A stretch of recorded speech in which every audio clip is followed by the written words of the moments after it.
ഓം നമോ ഭഗവതേ വാസുദേവായ. ഓം നമോ ഭഗവതേ വാസുദേവായ. ഓം നമോ ഭഗവതേ വാസുദേവായ. നാരായണം നമസ്കൃത്യം നരം ചൈവ നരോത്തമം ദേവീം സരസ്വതീം വ്യാസം തതോ ജയമുദിരയേ.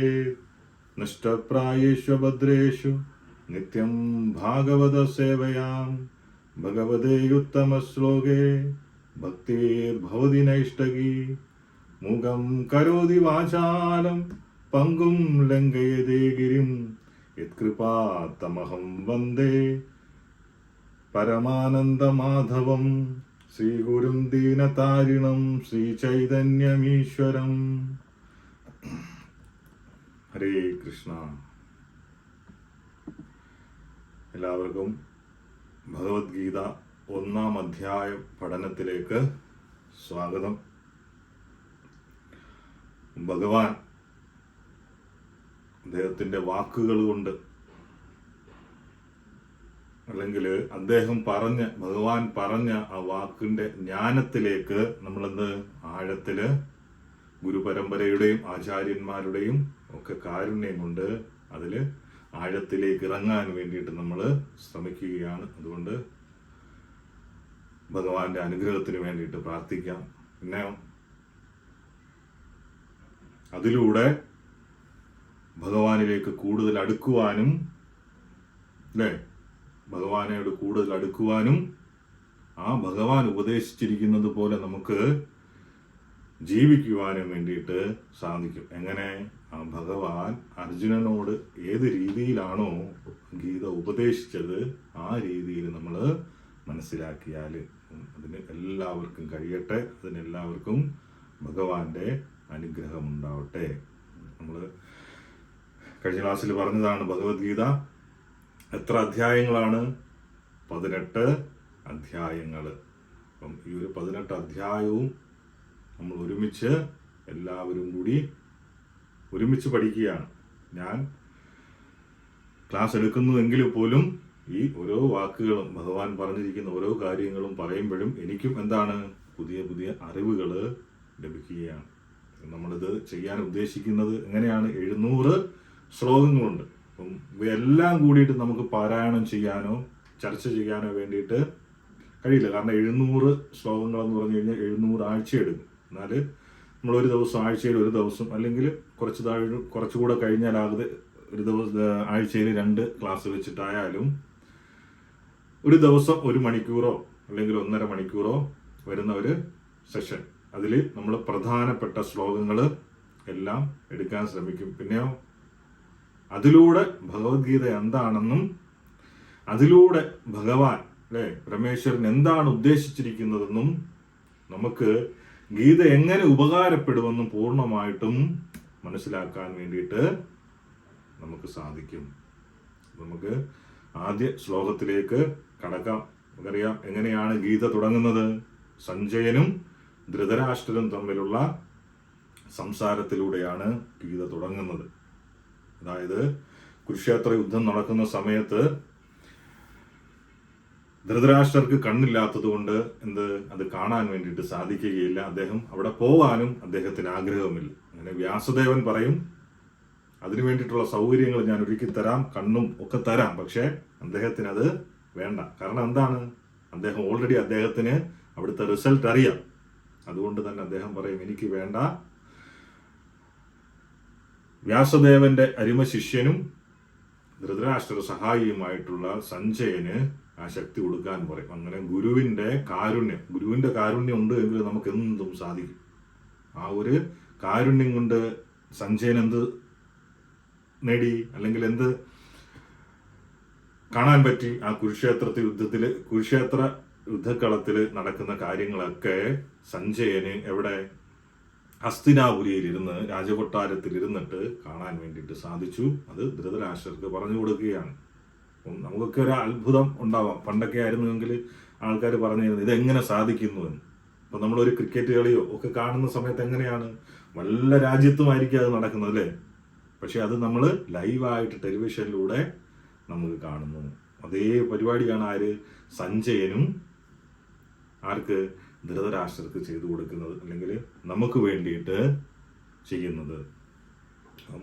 ഞാൻ ശ്ലോകം എല്ലാവർക്കും അറിയാമായിരിക്കാം, അല്ലെങ്കിൽ ഞാൻ ഇന്നലെ ഗ്രൂപ്പിൽ ഇട്ടിരുന്നു ആദ്യത്തെ അധ്യായം.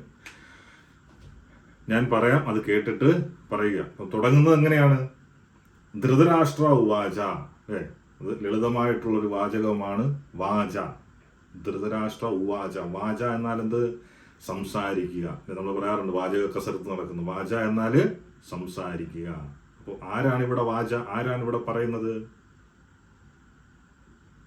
ധൃതരാഷ്ട്ര ഉവാച. ധൃതരാഷ്ട്രര് ആരോട്? സഞ്ജയനോട് ചോദിക്കുകയാണ്. എന്ത്? ധർമ്മക്ഷേത്രേ കുരുക്ഷേത്രേ, അതായത് കുരുക്ഷേത്രം എന്നറിയപ്പെടുന്ന ധർമ്മത്തിന്റെ ആ സ്ഥലത്ത്, ധർമ്മക്ഷേത്രേ കുരുക്ഷേത്രേ സമവേദ. സമവേദ എന്നാൽ എല്ലാവരും ഒത്തുചേർന്നു. അവര് എന്തിനു വേണ്ടിയാണ് ഒത്തുചേർന്നത്?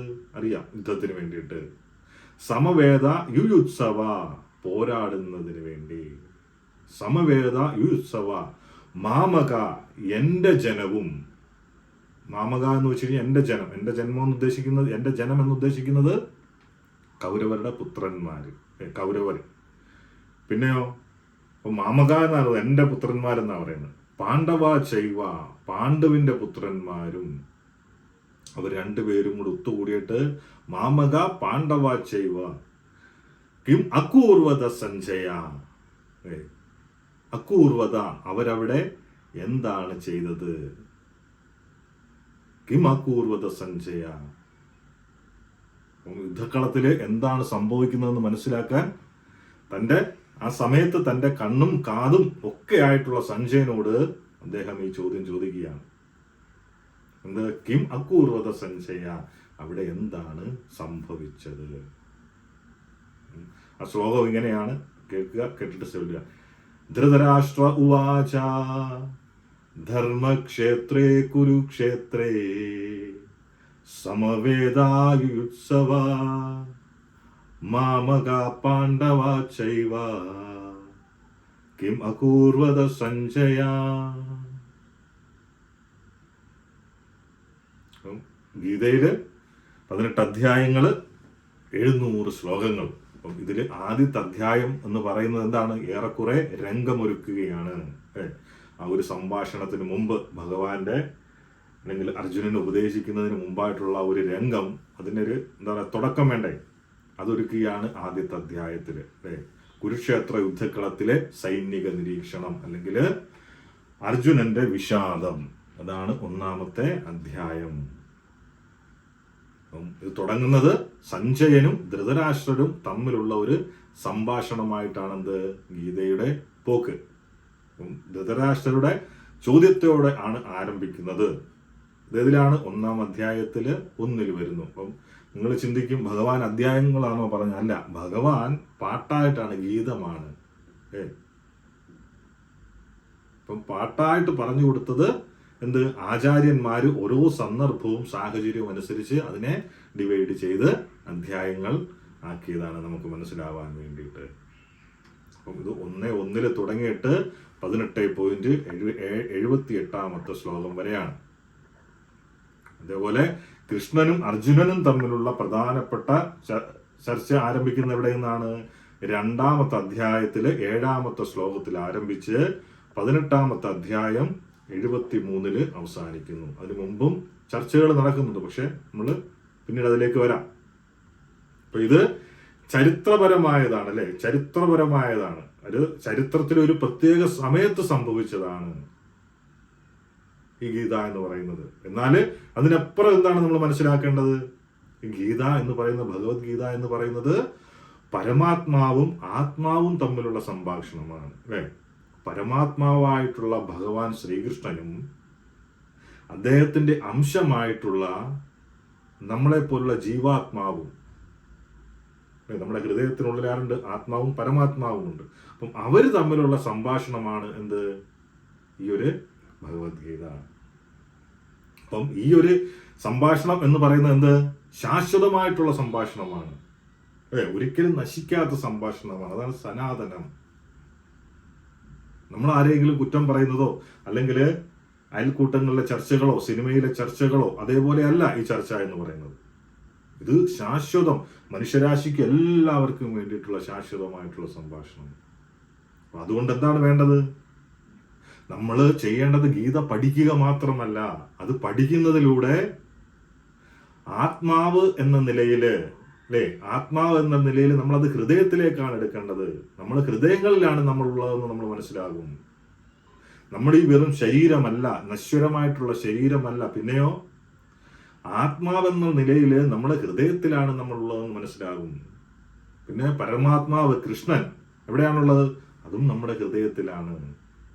നമ്മുടെ ശരീരം എന്ന് പറയുന്നത് ഒരു രഥം പോലെയാണ്, അല്ലേ?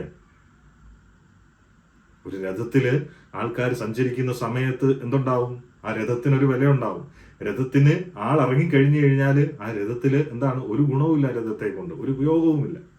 അതുപോലെയാണ് നമ്മുടെ ശരീരവും, നമ്മുടെ ആത്മാവും. ആത്മാവ് ഉള്ള കാലത്തോളം എന്തുണ്ട്?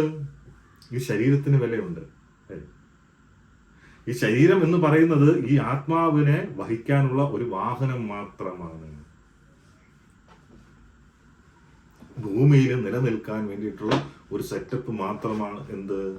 ഈ ശരീരം എന്ന് പറയുന്നത്. നമ്മള് ഒരു കടലിലേക്ക് അല്ലെങ്കിൽ ഒരു വെള്ളത്തിലേക്ക് ഡൈവ് ചെയ്യണമെങ്കിൽ എന്ത് വേണം?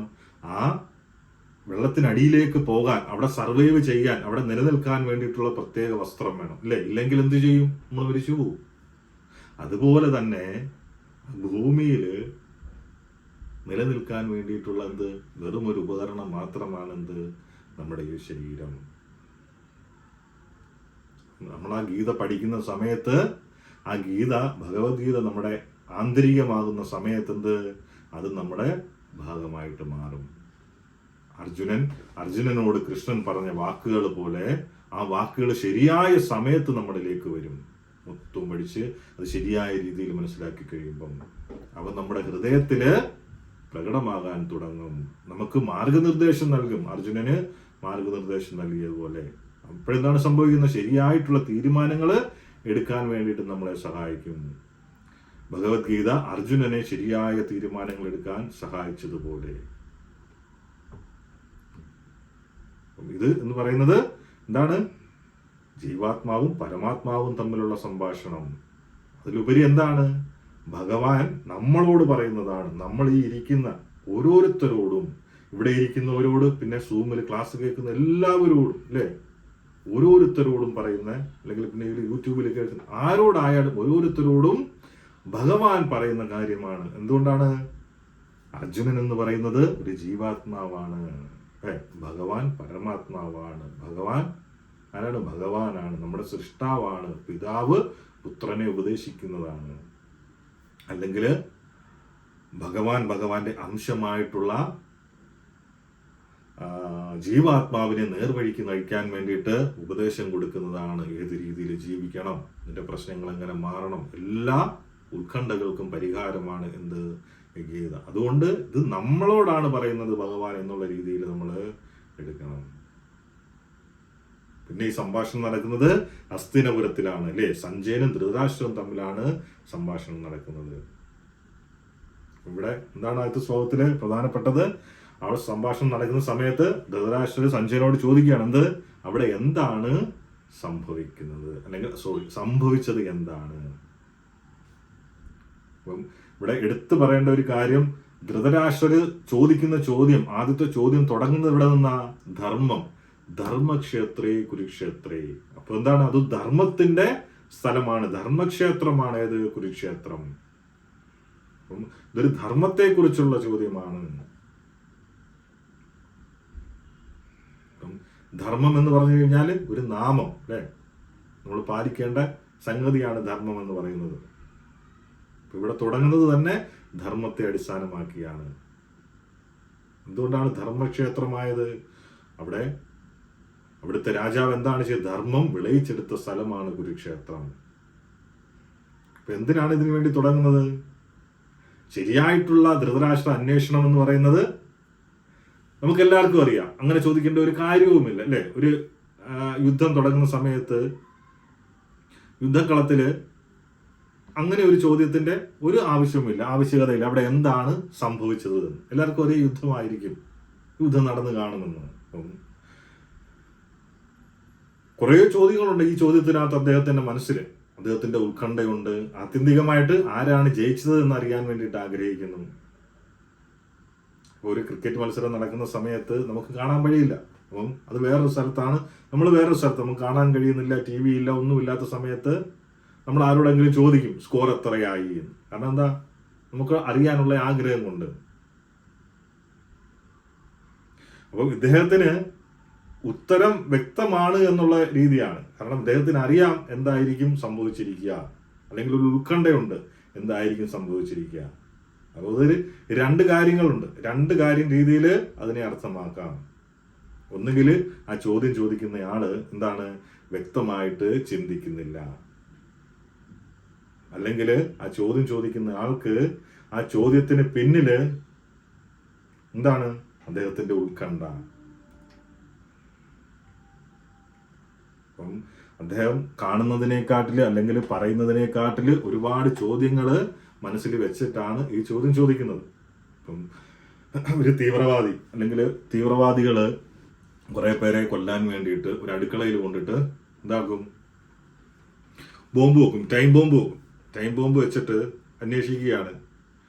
അവര് എല്ലാവരും കൂടെ ആ കിച്ചന്റെ അടുത്ത് തന്നെയാണ് എന്തുള്ളത്, ഡൈനിങ് ടേബിളും ഒക്കെ തന്നെ. അപ്പം ആൾക്കാർ തിരക്കുകയാണ് എന്ത്, അവിടെ എന്താണ് സംഭവിച്ചതെന്ന്. സ്വാഭാവികമായിട്ടും എല്ലാവരും എന്തു പറയും, അവര് ഭക്ഷണം പാചകം ചെയ്തു, പിന്നെയോ അവരവിടെ നിന്ന് എല്ലാവരും കൂടെ കഴിച്ചു എന്ന്. പക്ഷെ ഇവർക്ക് വേണ്ടുന്ന ഉത്തരം എന്താണ്, ആ ടൈം ബോംബ് പൊട്ടിയോ, അല്ലെങ്കിൽ അതിനു മുമ്പ് അത് എന്തെങ്കിലും സംഭവിച്ചോ. അപ്പൊ ആ ഒരു ആകാംക്ഷയാണ് അവിടെ ഉള്ളത്. അല്ലെങ്കിൽ അതിനെ പൊട്ടുന്നതിന് മുമ്പ് ആരെങ്കിലും കണ്ടുപിടിച്ചോ, അതിനെ തടയേണ്ട മാർഗങ്ങൾ എന്തെങ്കിലും ചെയ്തോ. ഇതാണ് അവിടെ ഉണ്ടാവുന്ന യഥാർത്ഥ ആശങ്ക എന്ന് പറയുന്നത്. ഇവിടെ ധൃതരാഷ്ട്രർക്കും അത് തന്നെയാണ്, അവരെന്താണ് ചെയ്തത്. എന്തുകൊണ്ടാണ് ആശങ്ക, ധർമ്മക്ഷേത്രമാണ്, ധർമ്മക്ഷേത്രത്തിലാണ് ആ യുദ്ധം നടക്കുന്നത്.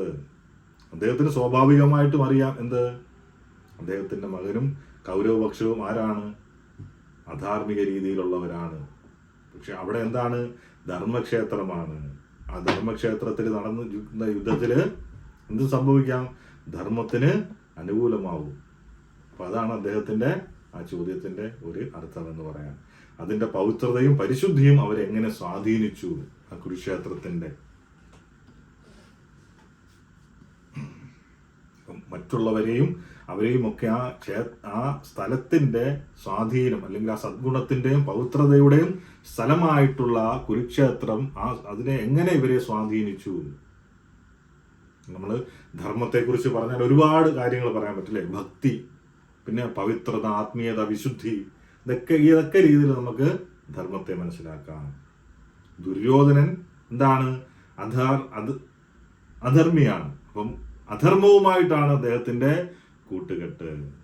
അപ്പം ദുര്യോധനന്റെ ആ ദൃഢനിശ്ചയത്തെ ആ സ്ഥലം ദുർബലപ്പെടുത്തുമോ എന്നതാണ് അദ്ദേഹത്തിന്റെ ആശങ്ക. പിന്നെയോ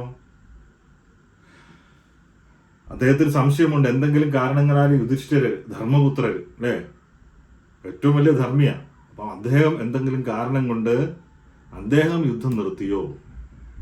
അപ്പൊ ഇതൊക്കെയാണ് ധൃതരാഷ്ട്രയുടെ ആശങ്കയ്ക്ക് കാരണം. അതുകൊണ്ടാണ് ധർമ്മക്ഷേത്രേ കുരുക്ഷേത്രേ സമവേയായ ഉത്സവ മാമക പാണ്ഡവ ശൈവ കിം അക്കൂർവത സഞ്ചയ എന്ന് ചോദിച്ചു. അവിടെ എന്ത് സംഭവിച്ചു എന്ന് ചോദിക്കുന്നത്. സ്വാഭാവികമായിട്ടും നമുക്കറിയാം അവിടെ യുദ്ധം നടന്നു. പക്ഷെ ഈ ഒരു ആശങ്ക വെച്ച് അതിന് മുമ്പ് അവിടെ എന്തെങ്കിലും സംഭവിച്ചോ, അവിടെ ധർമ്മമാണുള്ളത്, അവര് യുദ്ധം വേണ്ട എന്ന് വെച്ചോ, അല്ലെങ്കിൽ ദുര്യോധന എന്തെങ്കിലും സംഭവിച്ചോ. ഇതൊക്കെയാണ് മെയിനായിട്ട് എന്ത് ആ ഒരു ശ്ലോകത്തില് ഉള്ളത്. അടുത്ത ശ്ലോകത്തിൽ എന്താണ് പറയുന്നത്, അടുത്തൊരു ശ്ലോകം കൂടെ പറയാം. ഇനിയിപ്പം ക്യാമറ എങ്ങോട്ടാണ് പോകുന്നത്, ക്യാമറ കുരുക്ഷേത്ര യുദ്ധക്കളത്തിലേക്ക് പോവുകയാണ്. ദൃഷ്ടാധു പാണ്ഡവാനീകം വ്യോമം ദുര്യോധനസ്തഥാ ആചാര്യം ഉപസംഗമ്യ രാജാവചനമബ്രവീത്. ദൃഷ്ടാതു പാണ്ഡവാനീകം വ്യോമം ദുര്യോധനസ്തഥാ ആചാര്യം ഉപസംഗമ്യ രാജാവചനമബ്രവീത്. അർത്ഥം എന്താണ്? ആ സൈനിക രൂപീകരണത്തിൽ അണിനിരുന്ന പാണ്ഡവ സൈന്യത്തെ കണ്ടിട്ട് രാജാവായിട്ടുള്ള ദുര്യോധനൻ തന്റെ ഗുരുവായിട്ടുള്ള ദ്രോണരെ സമീപിച്ചിട്ട് ഈ വാക്കുകൾ പറഞ്ഞു. അപ്പം സഞ്ജയന്റെ ശ്രദ്ധ അല്ലെങ്കിൽ ക്യാമറ എവിടെയാണ് ഇരിക്കുന്നത്? കൗരവരിലാണ്. രഥത്തിൽ നിൽക്കുന്ന ആര്? ദുര്യോധനൻ ആരുടെ അടുത്തേക്ക് ചെല്ലുകയാണ്? ദ്രോണരുടെ അടുത്തേക്ക് ചെല്ലുകയാണ്. എന്ത്? സൈന്യത്തെക്കുറിച്ച് പറയാം. ഇനി കുറേ ഭാഗങ്ങൾ എന്താണ്? പാണ്ഡവർ പക്ഷത്തെ സൈന്യത്തെക്കുറിച്ച് പറയുന്നു. ദുര്യോധന്റെ പക്ഷത്തെ സൈന്യത്തെക്കുറിച്ച് പറയുന്നു. അപ്പൊ തുടങ്ങുന്നത് എങ്ങനെയാ? രഥത്തിൽ നിന്നും ഇറങ്ങിയിട്ട് ആര്? ദുര്യോധനൻ എവിടേക്ക് പോകുന്നു? ദ്രോണരെ സമീപിച്ചിട്ട് എന്താണ് പറയുന്നത്?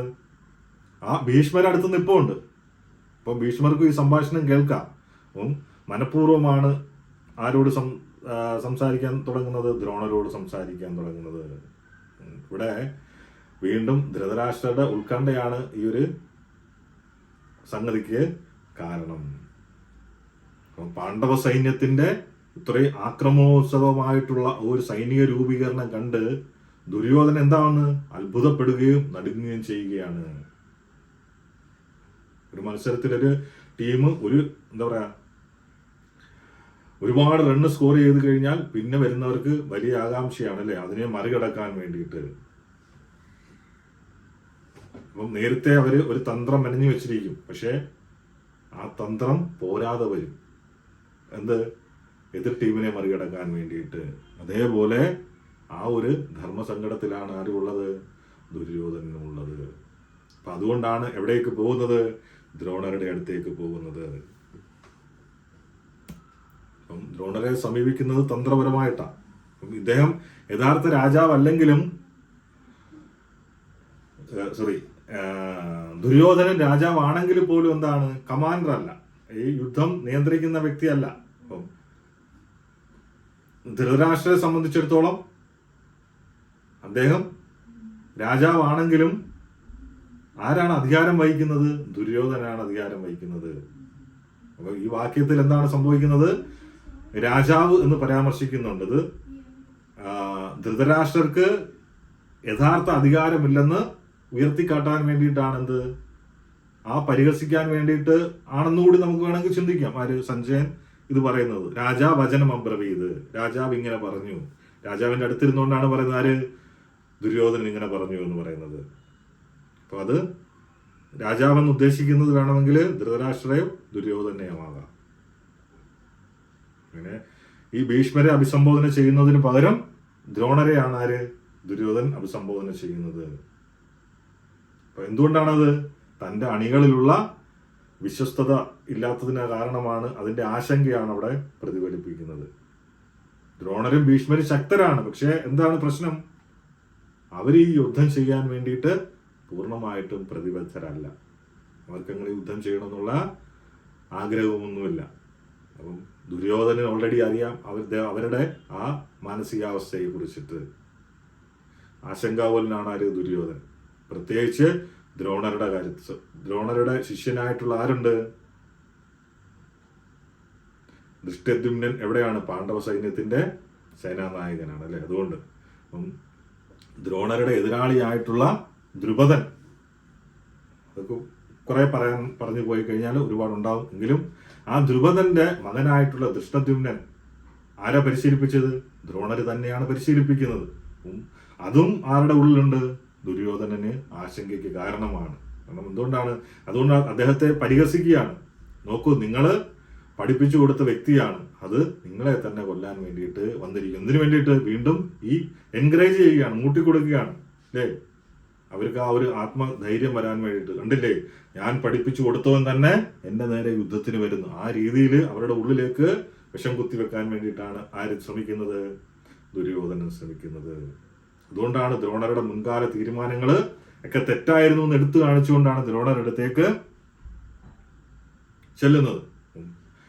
ആ ഇരുവശത്തുമുള്ള പ്രധാനപ്പെട്ട യോദ്ധാക്കളെയൊക്കെ പട്ടികപ്പെടുത്തിക്കൊണ്ട് ആ ദുര്യോധനൻ എന്ത് ചെയ്യുന്നു? എല്ലാവരെയും വിശദമായിട്ട് പറയുന്നു. ഇന്നാള് ഇന്ന സേന, ഇന്ന ആള് ഇന്ന സേന, ഇതെല്ലാം പറഞ്ഞു കൊടുക്കുകയാണ്. അപ്പം അതിലൂടെ അദ്ദേഹത്തിന്റെ സൈന്യം മാത്രമല്ല അണിനിരത്തുന്നത്, പിന്നെയോ ആശ്വസിക്കുകയും കൂടെ ചെയ്യും. എന്താ, എൻ്റെ അടുത്ത് ഇത്രയും ആൾക്കാരുണ്ട്. ഇത് ഉള്ളിന്റെ ഉള്ളിൽ പേടിയാണ്. നമുക്കും അങ്ങനെയാണ് ചില സമയങ്ങളിലേ. നമുക്കും എന്തെങ്കിലും പ്രശ്നങ്ങളുണ്ട് എങ്കിലും നമ്മൾ സ്വയം ആശ്വസിക്കും, അത് കുഴപ്പമില്ല, പക്ഷെ നമുക്കറിയാം ഇതായിരിക്കും സംഭവിക്കുന്നതെന്ന്. അപ്പൊ അതേപോലെ തന്നെയാണ് അർജുനനും. ഏതായാലും ഞാൻ തോക്കും, അവരാണ് വലുത്, എങ്കിലും അവിടെ നിന്ന് വീരവാദം പറയുകയാണ് പുറമെ, എനിക്കാണ് ഏറ്റവും വലിയ സേന, ദ്രോണരും ഭീഷ്മരും ഒക്കെ എൻ്റെ കൂടെ ഉണ്ട്, അങ്ങനെയൊക്കെ പറഞ്ഞ് അദ്ദേഹം ആശ്വസിക്കാൻ ശ്രമിക്കുകയാണ്. അതുകൊണ്ടാണ് അവിടെ അദ്ദേഹത്തിന്റെ സൈന്യത്തെ അദ്ദേഹം പ്രശംസിക്കുന്നത്. ഒടുവില് ഭീഷ്മരുടെ പ്രാധാന്യം ഊന്നി പറഞ്ഞുകൊണ്ട് ദുര്യോധനന്റെ സംസാരം തീരുകയാണ്. അവിടെ എന്താണ് പറയുന്നത്? ഭീഷ്മരാൽ സംരക്ഷിക്കപ്പെടുന്ന സൈന്യം, സംരക്ഷിക്കപ്പെട്ട നമ്മുടെ സൈന്യം എന്താണ്? അജയ്യരാണ്. അതേസമയം ഭീമനാൽ സംരക്ഷിക്കപ്പെട്ട അവരുടെ സൈന്യം ദുർബലമാണ്. അപ്പൊ ഭീമനാണ് അവിടെ ഏറ്റവും വലുത്. അത് വേണ്ടിയിട്ടാണ് സ്വയം ആശ്വാസമാണ് കണ്ടെത്തുന്നത്. ദുര്യോധൻ ആദ്യം ദ്രോണരില് ആ ശ്രദ്ധയൊക്കെ കേന്ദ്രീകരിച്ചതിനു ശേഷം ഭീഷ്മരെ അവഗണിച്ചില്ല എന്ന് തോന്നാതിരിക്കാൻ വേണ്ടിയിട്ടാണ് ഇത് പറഞ്ഞ് അവസാനിപ്പിക്കുന്നത്. അതുകൊണ്ടാണ് അവരുടെ സംരക്ഷകനായിട്ടുള്ള ദൃഷ്ടദ്യുമ്നന് പകരം ഭീമനെ ഉപയോഗിച്ചത്. എന്തുകൊണ്ടാ? അദ്ദേഹത്തിന് അറിയാം ഭീമന്റെ ഭീഷണികളല്ല. അപ്പൊ അതുകൂടെ മനസ്സിൽ വെച്ചുകൊണ്ടാണ് ആ ഒരു ആശ്വാസ പ്രകടനം നടക്കുന്നത്. ഭീമൻ എന്ന് പറയുന്നത് ഏറ്റവും വലിയ അപകടമാണ്. ഈ രംഗത്തിലെല്ലാം നടന്ന ശ്ലോകങ്ങളിലെല്ലാം എന്താണ്? ദുര്യോധനൻ ആത്മവിശ്വാസം പ്രകടിപ്പിക്കാൻ വേണ്ടിയിട്ട് ശ്രമിക്കുകയാണ്. പക്ഷെ അദ്ദേഹത്തിന്റെ ഉത്കണ്ഠ, ഉള്ളിലുള്ള ഉത്കണ്ഠ വളരെയായിട്ട് വ്യക്തവുമാണ്.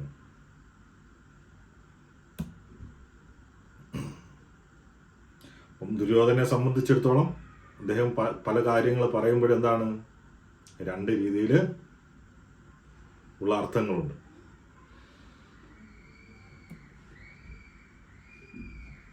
അപ്പൊ പിന്നീട് അതിനെല്ലാം ശേഷം ഭീഷ്മര്, ഈ രാഷ്ട്രീയ തന്ത്രത്തില് നിരാശനായിട്ടുള്ള ഭീഷ്മർ എന്തു ചെയ്യും? തന്റെ ശംഖെടുത്ത് മുഴക്കും. അത് യുദ്ധം ആരംഭിക്കുന്നതിനുള്ള സൂചനയാണ്. ഭീഷ്മര് ശംഖ് മുഴക്കുന്നത്. പണ്ട് കാലത്ത്, പുരാതന കാലത്തൊക്കെ എന്താണ് സംഭവിച്ചുകൊണ്ടിരുന്നത്? യുദ്ധമൊക്കെ തുടങ്ങുന്നതിന് മുമ്പ് അതൊരു കായിക വിനോദമായിട്ടാണ്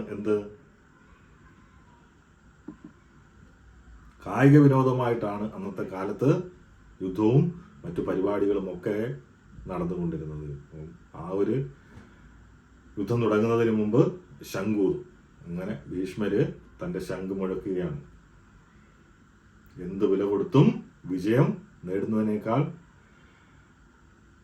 അന്നത്തെ കാലത്ത്, ഇന്നാണ് ചതിയിലൂടെയും മറ്റുമൊക്കെ പല പല രീതിയിൽ പൈസ കൊടുത്തും ഒക്കെ യുദ്ധങ്ങൾ വിജയിക്കുന്നത്. പക്ഷെ അന്നത്തെ കാലത്ത് എന്താണ്? ഒരു വലിയ കായിക വിനോദമായിട്ടാണ് യുദ്ധത്തെ കണ്ടിരുന്നത്.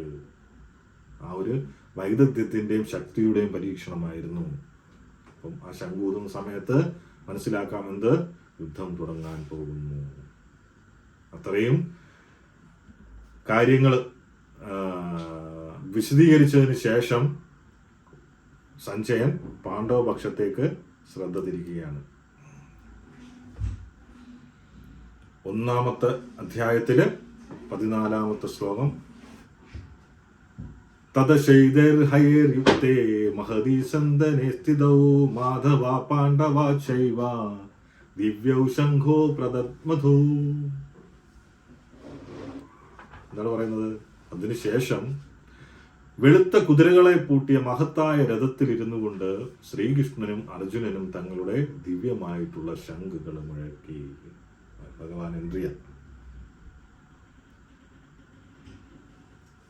കൗരവപക്ഷത്ത് ഭീഷ്മ പിതാമഹൻ ശംഖ് വിളിച്ച് യുദ്ധം പ്രഖ്യാപിച്ചതിന് പിന്നാലെയാണ് പാണ്ഡവ പക്ഷത്തു നിന്ന് അർജുനനും കൃഷ്ണനും മറുപടി നൽകുന്നത്. ഇവിടെ കൃഷ്ണനെ എന്താണ് പറയുന്നത്? മാധവൻ. തദശൈതേ ഹയേർയുക്തേ മഹതി സ്യന്ദനേ സ്ഥിതൗ മാധവ പാണ്ഡവ ചൈവ ദിവ്യൗ ശംഖൗ പ്രദദ്മധൂ. മാധവ പാണ്ഡവ ചൈവ. മാധവൻ എന്നാണ് ഇവിടെ ഭഗവാനെ പറയുന്നത്. എന്തുകൊണ്ടാണ് ലക്ഷ്മീപതി എന്ന് വിശേഷിപ്പിച്ചത് വഴി എന്താണ്? ആ വിജയം എവിടെയാണ്? പാണ്ഡവർക്ക് ഒപ്പമാണെന്നുള്ള സൂചന കൂടിയാണ് വ്യാസദേവൻ ഇവിടെ പറഞ്ഞു വെക്കുന്നത്, അല്ലെങ്കിൽ സഞ്ജയൻ ധൃതരാഷ്ട്രോട് പറയുന്നത്. എന്തുകൊണ്ടാ? അർജുനന്റെ രഥം എന്ന് പറയുന്നത് സാക്ഷാൽ അഗ്നിദേവൻ സമ്മാനിച്ച ഒന്നാണ്. അതുകൊണ്ടാണ് ഇവിടെ എന്ത് പറയുന്നത്? മഹത്തായ രഥം എന്നുകൂടി പറയുന്നത്. മഹതി സ്യന്ധനെ, വലിയ രഥത്തില്, മഹത്തായ രഥത്തില് ഇരുന്നു കൊണ്ട് ശംഖ് ഊതി എന്ന് പറയുന്നത്. ഇവിടെ ഭഗവാന് വലിയ ഒരു പങ്കുണ്ട്. അദ്ദേഹം പരമാത്മാവാണെങ്കിൽ പോലും ആലോചിച്ച് നോക്കിയേ, എന്താണ് ചെയ്യുന്നത്? താഴ്മയോടുകൂടി എന്ത് അർജുനന്റെ സാരഥിയായിട്ടാണ് ഇരിക്കുന്നത്. അർജുനന്റെ ചവിട്ട് വരെ കൊള്ളുന്നുണ്ട്. എന്തുകൊണ്ടാണ്? അത്രയും ഭക്തനാണ് ആര്? അർജുനൻ. അദ്ദേഹത്തിന്റെ സുഹൃത്താണ് അർജുനൻ. അപ്പം അത്രയും ഭഗവാനായിട്ട് പോലും ആ ഒരു ജീവാത്മാവിന് വേണ്ടിയിട്ട് അദ്ദേഹം എന്തും സഹിക്കാൻ തയ്യാറാകുന്നു.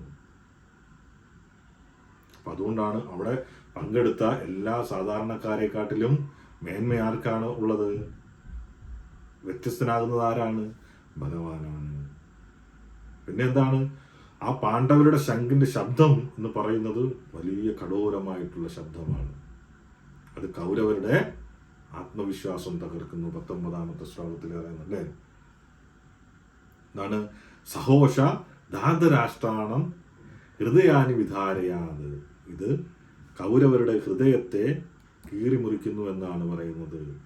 സഘോഷോ ധാതരാഷ്ട്രാണാം ഹൃദയാനി വിധാരയ നബച്ഛ പൃഥിവീം ചൈവ തുമുലോ ഭ്യനു നാഥയൻ. ആ ശംഖനാദം ആകാശത്തെയും ഭൂമിയെയും പ്രകമ്പനം കൊള്ളിച്ചുകൊണ്ട് ഭയങ്കരമായി മുഴങ്ങുകയും ധൃതരാഷ്ട്രപുത്രന്മാരുടെ കൗരവരുടെ ഹൃദയങ്ങളെ പിളർക്കുകയും ചെയ്തു എന്നാണ് പറയുന്നത്. ഹൃദയാനി വിധാരയത്. സഘോഷോ ധാർതരാഷ്ട്രാണാം ഹൃദയാനി വിധാരയത് വെച്ച് കഴിഞ്ഞാൽ ആ ധൃതരാഷ്ട്രപുത്രന്മാരുടെ ഹൃദയങ്ങളെ പിളർന്നു എന്നാണ് പറയുന്നത്. ആദ്യം അവർ ശംഖൂതിയ സമയത്ത് യാതൊരുവിധ പ്രശ്നവുമില്ലായിരുന്നു. പക്ഷേ ഇവിടെ ആ ശംഖൂതിയ സമയത്ത് സംഭവിച്ചു? കൗരവപക്ഷത്തിന്റെ ധൃതരാഷ്ട്ര പുത്രന്മാരുടെ എല്ലാവരുടെയും ഹൃദയം പിളർന്നു എന്നാണ് പറയുന്നത്. അപ്പം ഇതിന്റെ സന്ദർഭം എന്ന് പറയുന്നത് എന്താണ്? ഈ ശ്ലോകത്തിന്റെ ഒരു ആകത്തുക എന്ന് പറയുന്നത് ഭയം. ഭീഷ്മപിതാമഹൻ ശംഖ് വിളിച്ച സമയത്ത് പാണ്ഡവർക്ക് ഭയം ഉണ്ടായില്ല. എന്നാല് ആ പാണ്ഡവപക്ഷത്തെ ശംഖനാദം എന്ത് സംഭവിച്ചു കേട്ടപ്പോഴ്? കൗരവരുടെ ഹൃദയം തകർന്നു എന്ന് സഞ്ജയൻ ഇവിടെ സൂചിപ്പിക്കുകയാണ്. പിന്നെ എന്താണ്? വിജയസൂചന. പാണ്ഡവർക്കൊപ്പമുള്ളത് ആരാണ്? ഭഗവാൻ ശ്രീകൃഷ്ണൻ. എവിടെ ധർമ്മമുണ്ടോ അവിടെ വിജയമുണ്ടെന്ന സത്യമാണ് ഈ ശംഖനാദത്തിലൂടെ മുഴങ്ങിക്കേട്ടത്. എത്ര യോഗേശ്വര കൃഷ്ണോ, എത്ര പാർത്ഥോ ധനുർധര. എത്ര യോഗേശ്വര കൃഷ്ണോ, യോഗേശ്വരനായിട്ടുള്ള ഭഗവാൻ, സാക്ഷാൽ ഭഗവാൻ ശ്രീകൃഷ്ണൻ എവിടെയുണ്ടോ അവിടെ വിജയമുണ്ടാകും.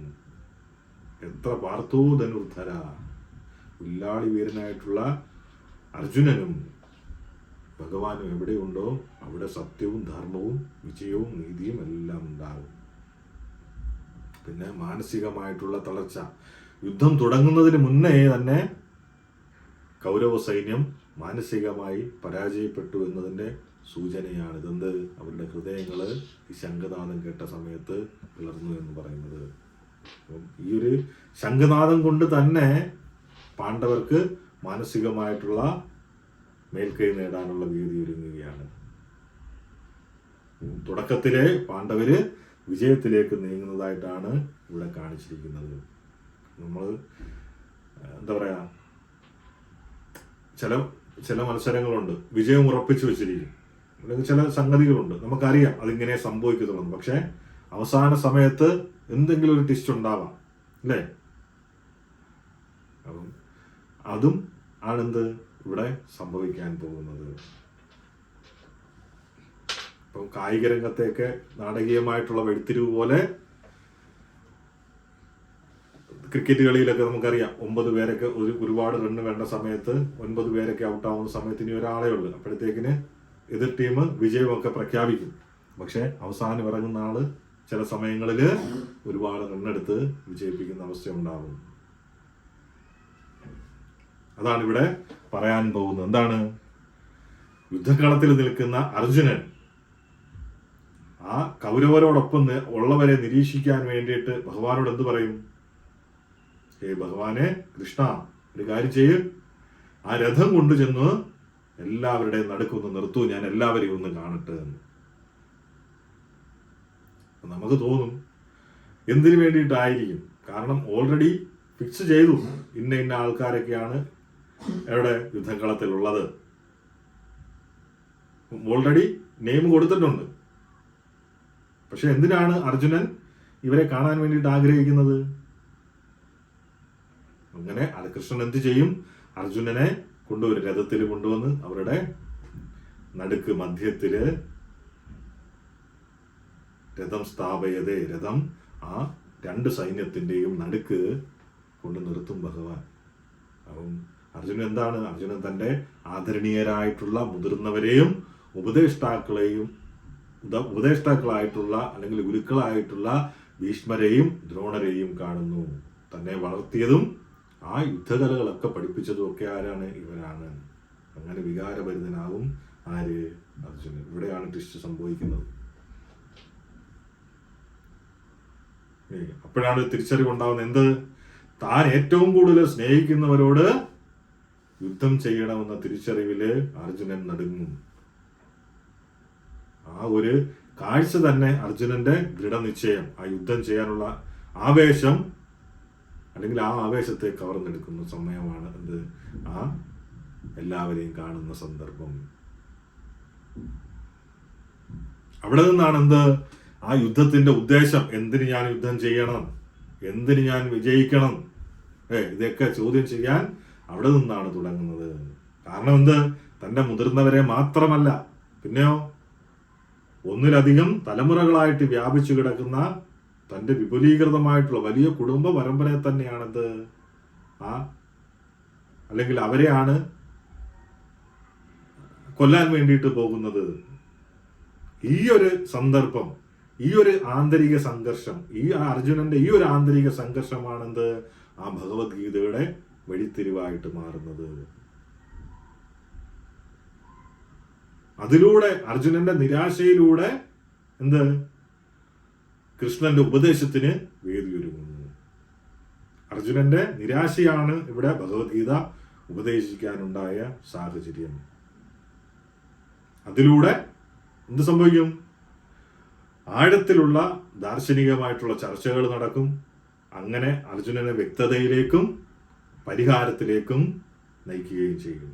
ഇവിടെ മുതലാണെന്ത്? പ്രശ്നം തുടങ്ങുന്നത്. അപ്പം മനസ്സിലാക്കുക, അർജുനനും ഭഗവാനും ഒരുമിച്ചാണ് വരുന്നത്, അല്ലെ? അതേ സമയത്ത് ആവേശത്തോടു കൂടിയിട്ടാണ് ആര് വരുന്നത്?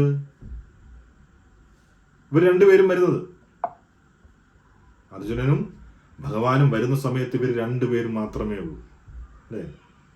രണ്ടുപേര്, ഭഗവാനും അർജുനനും. പക്ഷെ അവിടെ വന്നു കഴിയുന്ന സമയത്ത് എന്ത് സംഭവിക്കും? താഴേക്ക് നോക്കുന്ന സമയത്ത് ബന്ധുജനങ്ങളെ കാണും. അവിടെ വെച്ച് അർജുനന്റെ മനസ്സ് മാറുകയാണ്. ഇത് ആരുടെ അവസ്ഥയാണ് ഇവ പറയുന്നത്? ആരുടെ അവസ്ഥയാ? നമ്മുടെ അവസ്ഥ. ഓരോ ജീവാത്മാവിന്റെ അവസ്ഥയാണിത്.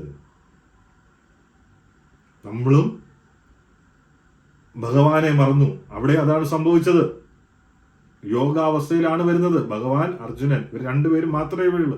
ആ അവസരത്തിലാണ് അവിടേക്ക് വരുന്നത്. അവിടെ വരുന്ന സമയത്ത് അർജുനൻ ആരെ കാണും? ബന്ധുമിത്രാദികളെ കാണും. അവിടെ നിന്ന് ഭഗവാനെ എന്നുള്ള ചിന്ത മാറും. ഇതേ അവസ്ഥ കൊണ്ടാണ് നമ്മളും ഈ ഭൂമിയിൽ വരേണ്ടി വന്നത്, അല്ലെ? കൃഷ്ണ ബഹിർമുഖ ഭോഗവാഞ്ചകരെ മായ ചപ്പടിയാതരെ. എന്താണ് അതിന്റെ അർത്ഥം? കൃഷ്ണ ബഹിർമുഖ, നമ്മൾ ഭഗവാനെ മറന്നു. നമ്മൾ ആധ്യാത്മിക ലോകത്ത് നമ്മുടെ ശാശ്വതമായിട്ടുള്ള ശരീരത്തില് ശാശ്വതമായിട്ടുള്ള വ്യക്തികളായിട്ട് ജീവിച്ചിരുന്നവരാണ് ഭഗവാനോടൊപ്പം. ആ സമയത്ത് എന്ത് സംഭവിച്ചു? നമുക്കും ഭോഗവാഞ്ചകരെ, ഭോഗിക്കാനുള്ള ആസക്തി, അതായത് സ്വതന്ത്രമാവണം, ഭഗവാനെ പോലെ നമുക്കും ആവണം. ആ സമയത്ത് എന്ത് പറ്റും? ഭഗവാൻ ഇങ്ങനെ ഒരു സെറ്റപ്പ് ഉണ്ടാക്കി തന്നിട്ട് ഇങ്ങോട്ട് വിടും. ആ സമയത്ത് മായ ആ ചപ്പടിയാത്താരെ മായ നമ്മുടെ കഴുത്തിന് പിടിച്ച് ഈ കയത്തിലേക്ക് തള്ളും. നമ്മളും അമ്മയുടെ ഗർഭപാത്രത്തിൽ കിടക്കുന്ന സമയത്ത് നമ്മളും ചിന്തിക്കും, ഭഗവാനോട് കൂപ്പുകൈ കൊണ്ട് പറയും. എന്താണ് പറയുന്നത്? ഭഗവാനെ, ഇനി ഞങ്ങൾ തെറ്റൊന്നും ചെയ്യില്ല, ഇനി ഞങ്ങൾ എങ്ങനെയും അങ്ങയുടെ അടുത്തേക്ക് വന്നോളാം. അങ്ങ് തന്നിരിക്കുന്ന എല്ലാ പുസ്തകങ്ങളും എല്ലാ ഗ്രന്ഥങ്ങളും ഭഗവത്ഗീത അടക്കം വായിച്ച് അത് പ്രാവർത്തികമാക്കിയിട്ട് ഞങ്ങൾ തിരിച്ച് അങ്ങയുടെ അടുത്തേക്ക് വന്നേക്കാം. ആ പ്രാർത്ഥിച്ച് കിടക്കുന്ന നമ്മൾ എപ്പോഴാണോ പുറത്തു വരുന്നത് ആ സമയത്ത് നമ്മുടെ സ്വഭാവം മാറും. ഇവിടെ അതാണ് അർജുനന് സംഭവിച്ചിരിക്കുന്നത്. നമ്മൾ തന്നെയാണ് ആര്? അർജുനൻ. നമ്മൾ പുറത്തു വരുന്ന സമയത്ത് പിന്നെ അച്ഛനായി, അമ്മയായി, പെങ്ങളായി, മരുമോനായി, മരുമോളായി, മക്കളായി, എല്ലാ ബന്ധത്തിലായി പോകും. ആ ഗർഭപാത്രത്തിൽ കിടക്കുന്ന സമയത്ത് കൊടുക്കുന്ന വാക്ക് നമ്മൾ മറന്നു പോകും. യമലോകത്ത് യമരാജനോട് കൊടുക്കുന്ന വാക്ക് നമ്മൾ മറന്നു പോകും. ഭഗവാനോട് കൊടുക്കുന്ന വാക്ക് നമ്മൾ മറന്നു പോകും. അതേ അവസ്ഥയാണ് ആർക്ക്? അർജുനനും ഉണ്ടായിരിക്കുന്നത്. അതുകൊണ്ടാണ് പറയുന്നത്, ഇത് അർജുനനോടല്ല നമ്മളോട് ഭഗവാൻ പറയുന്നതായിട്ട് വേണം നമ്മൾ സ്വീകരിക്കാൻ വേണ്ടിയിട്ട്. ഇവിടെയും അത് തന്നെയാണ് സംഭവിക്കുന്നത്. അർജുനനും അസ്വസ്ഥനാകും. ഇവിടെ ഭഗവാനും എന്താണ്? അർജുനനെ ഉപദേശിക്കാൻ വേണ്ടിയിട്ട് തയ്യാറെടുക്കുകയാണ്. ആ ഒരു ജ്ഞാനം കൊടുക്കാൻ വേണ്ടിയിട്ട് തയ്യാറാകുകയാണ്. അർജുനനെ സംബന്ധിച്ചിടത്തോളം വിരാടില് വെച്ചിട്ട് എന്താണ് അവിടെയൊക്കെ അനുഭവിച്ചതൊക്കെ ഒരുപാട് കഠിനമായിരുന്നു. അവിടെ ഒറ്റയ്ക്കായിരുന്നു അർജുനൻ. അവിടെ മുഴുവൻ കൗരവ സൈന്യവും അവിടെ ഉണ്ടായിരുന്നു. ആ സമയത്ത് എന്താണ് യുദ്ധം ചെയ്യുന്ന സമയത്തൊന്നും വികാരതീയനായിരുന്നില്ല. ആശയക്കുഴപ്പമോ മടിയോ ഒന്നും അദ്ദേഹത്തെ തളർത്തിയിരുന്നില്ല.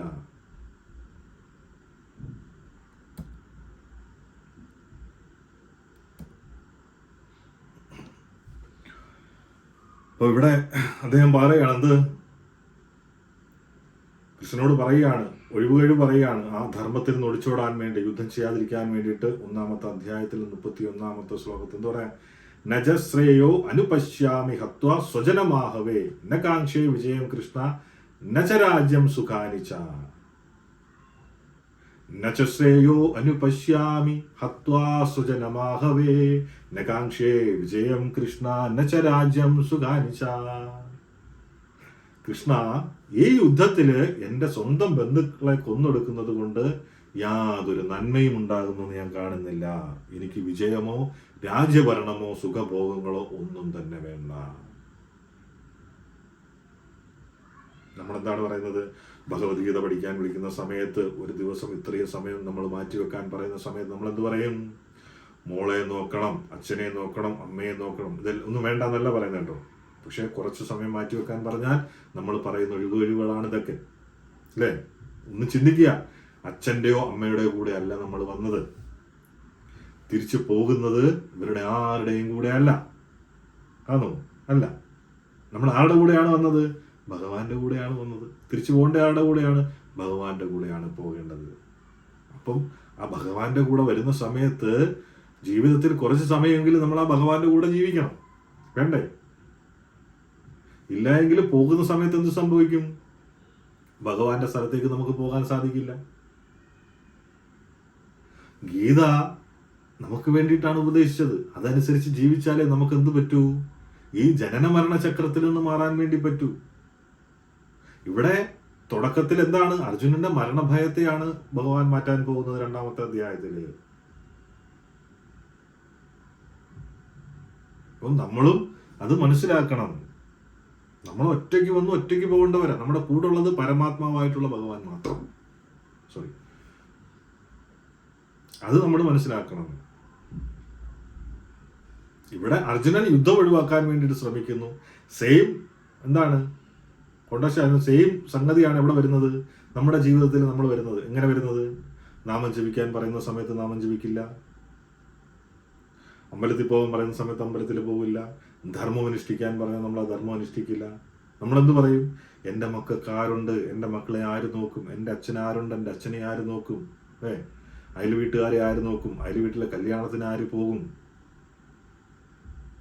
ഇങ്ങനെ ഒരുപാട് കാര്യങ്ങൾ നമ്മൾ പറയും. എന്തിനു വേണ്ടിയിട്ടാണ്? ഇത് ഒഴിവാക്കാൻ വേണ്ടിയിട്ട്. പക്ഷേ എന്താണ് നമ്മൾ മനസ്സിലാക്കേണ്ടത്? നമുക്ക് ആത്യന്തികമായിട്ടുള്ള നിലനിൽപ്പ് എന്ന് പറയുന്നത് ഭഗവാന് വേണ്ടിയിട്ടുള്ള സേവനം. കാരണം എന്ത്? നമ്മൾ ആത്മാക്കളാണ്. എങ്ങനെയുള്ള ആത്മാക്കള്?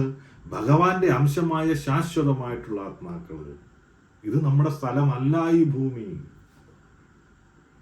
ചേര പടം ഊരിയിടുന്നത് പോലെ നമ്മൾ നമ്മുടെ ലോകത്ത് നമ്മുടെ വസ്ത്രം അവിടെ ഉപേക്ഷിച്ചിട്ട് വന്നതാണ് തെറ്റ് ചെയ്തതുകൊണ്ട്. ഇതൊരു ജയിലാണ് നമുക്ക്. ആ ജയിലിൽ നിന്നും പുറത്തു കിടക്കാനുള്ള താക്കോലാണെന്ത്? ഈ ഭഗവത്ഗീത. ശങ്കരാചാര്യർ തന്നെ പറയില്ലേ, പുനരഭിമരണം പുനരഭി ജനനം. ജനനം മരണം അതികഠിനമാ. ഈ ഭൂമിയിൽ ഇങ്ങനെ ജനിച്ചു മരിച്ചുകൊണ്ടേയിരിക്കും. നമ്മളിപ്പോ വിചാരിക്കും ഈ ശരീരമാണെന്നുള്ള രീതിയിലാണ് നമ്മൾ എല്ലാ ബന്ധുമിത്രാദികളെ ഉൾക്കൊണ്ട് ജീവിക്കുന്നത്. പക്ഷെ അടുത്തൊരു ജന്മമുണ്ട് എങ്കിൽ ഇവനാരും നമ്മുടെ അമ്മയായിട്ട് വരില്ല, അച്ഛനായിട്ട് വരില്ല, ഭാര്യയായിട്ട് വരില്ല, സഹോദരനായിട്ട് വരില്ല, ഭർത്താവായിട്ട് വരില്ല. മനുഷ്യജന്മം എന്ന് പറയുന്ന അത്രയും അമൂല്യമാണ്. എന്തുകൊണ്ടാ? നമുക്ക് ബുദ്ധിയുണ്ട്.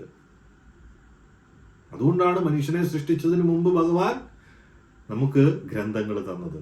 എന്തുകൊണ്ടാണ്? അത് പഠിച്ച് മനസ്സിലാക്കി ജീവിക്കാൻ വേണ്ടിയിട്ട്. പക്ഷെ നമ്മൾ എന്ത് ചെയ്യും? അത് മാറ്റി നമ്മുടെ ആസ്വാദനത്തിന് വേണ്ടിയിട്ടുള്ള പുസ്തകങ്ങൾ ഉണ്ടാക്കി, അല്ലെങ്കിൽ ഭഗവത്ഗീത തന്നെ വേറെ വ്യാഖ്യാനങ്ങൾ ഉണ്ടാക്കി, കുറച്ച് മസാലയും കൂടെ പുരട്ടി. അപ്പം യഥാർത്ഥത്തിൽ ഗീത എവിടെ നിന്ന് കേൾക്കണം? ഭക്തിൽ നിന്ന് കേൾക്കണം. അപ്പം ഈ ഒരു ശ്ലോകം എന്താണ് പറയുന്നത്? അർജുനന്റെ വിഷാദത്തെ അല്ലെ വ്യക്തമായിട്ട് പറയുകയാണ്. എന്ത്? ധർമ്മസങ്കടം എടുത്തു കാണിക്കുകയാണ്. എന്ത്? സ്വന്തം ഗുരുക്കന്മാരെയും ബന്ധുക്കളെയും വധിച്ചു കിട്ടുന്ന രാജ്യം പാപമാണ് എന്ന് അർജുനൻ ഭയപ്പെടുന്നു. പിന്നെ നിരാശ. ജയിച്ചാലും തന്റെ പ്രിയപ്പെട്ടവര് കൂടെ ഇല്ലെങ്കിൽ ഈ വിജയത്തിന് എന്ത് അർത്ഥമാണുള്ളത്? എന്ത് ചിന്ത അർജുനെ തളർത്തുന്നു. ഇത് വേണമെങ്കിൽ ഒരു വേറെ രീതിയിലുള്ള പറയാം.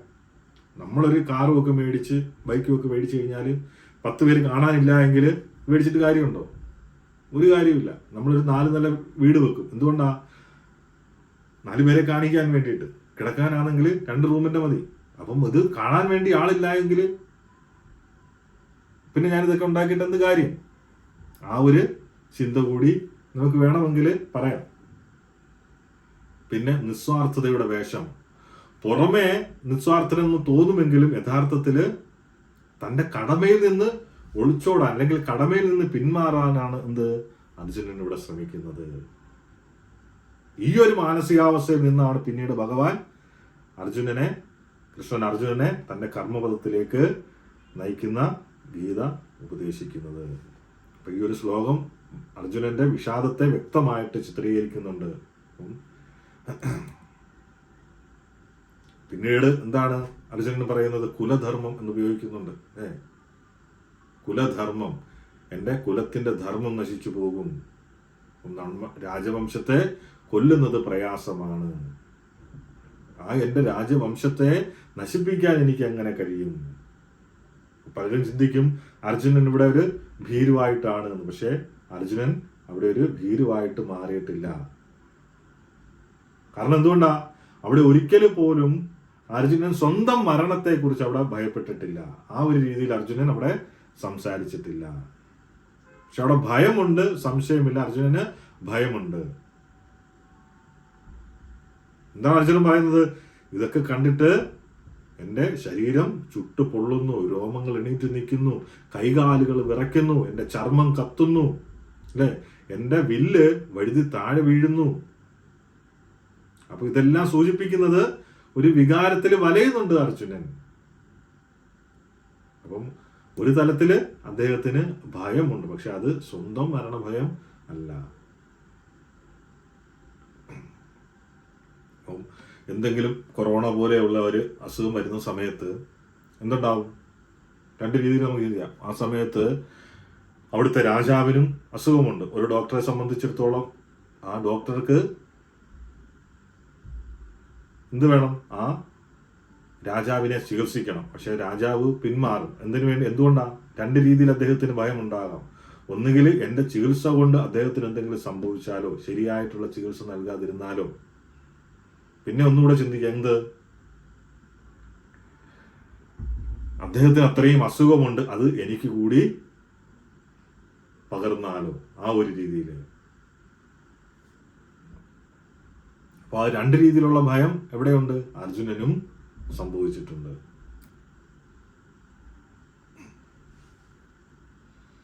അപ്പം ചില സമയങ്ങളിൽ ഒരു ഉത്തരവാദിത്വത്തിലൊക്കെ ഇരിക്കുന്ന വ്യക്തികൾക്ക് എന്ത് സംഭവിക്കാം? കൂടുതൽ ഭയം ഉണ്ടാകാം. അത് ഭയമല്ല, അത് ഉത്തരവാദിത്വത്തിൽ നിന്നുണ്ടാകുന്ന ഭയമാണ്. അത് തന്നെയാണ് അർജുനനും ഇവിടെ സംഭവിക്കുന്നത്, പൈലറ്റുമാരെ സംബന്ധിച്ചിടത്തോളം.